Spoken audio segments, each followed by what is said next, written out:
আসসালামাইকুম। আমি মোহাম্মদ মানিউদ্দিন। আজকে দেখুন একটা একটা জিনিস শেয়ার করব আপনাদের সাথে। শেয়ারটা হয়েছে কি দেখুন, কিছুদিন আগেও আমার এই বোম্বা মরিচ গাছগুলা একদম গোড়া থেকে কেটে দেওয়া হয়েছে। দেখেন একদম গোড়া থেকে দেখুন কেটে দেওয়া হয়েছে, ঠিক আছে। কিন্তু আল্লাহর কত অশেষ রহমত, আল্লাহ যাকে দেয় তাকে আরেকজনে কিভাবে ধ্বংস করে সেটাই।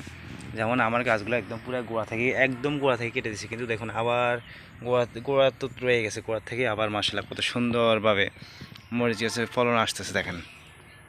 দেখছেন কত সুন্দর একটা গাছ হয়ে গেছে। আল্লাহ যাকে দেয় তাকে আল্লাহ তাকে নিরাশ করে না। দেখুন বন্দা চাইলে কিছু করতে পারে, আল্লাহ যদি না দেয়। যেমন আমার একদম গোড়া থেকে গাছগুলো কেটে দেওয়া হয়েছে। দেখছেন কিছুদিন আগে আমি একটা ভিডিও দিয়েছিলাম যে আমার গাছগুলো কেটে দিয়েছে, দেখুন।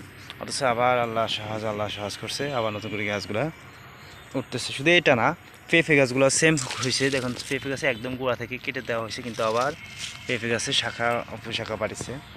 দেখুন একটা গাছ কেটে দিলে কি হয়েছে, আল্লাহ চাইলে কারোর কখনো নিরাশ করে না। দেখুন আমার গাছে গোড়া থেকে কেটে দিচ্ছে আর আমার নতুন করে গাছের শাখাগুলো উঠছে। কত অবাক কাণ্ড দেখুন। এক দুইটা গাছ না, এই সবজি ক্ষেতের মধ্যে আমি প্রচুর পরিমাণ পরিশ্রম করছি, যেটা বলাহীন। সকাল রাত নাই, সবসময় পরিশ্রম করতাম। দেখুন মাশাআল্লাহ দিলে কত সুন্দর করে এখন আবার নতুন করে দেখুন আরেকটা গাছ দেখাচ্ছি, পেঁপে গাছ একদম গোড়া থেকে কেটে দিছে, কিন্তু দেখেন আবার কি সুন্দর শাখা বাড়িছে। ইনশাল্লাহ আমি আশা করি এখান থেকে আবার পেঁপে বাড়বে।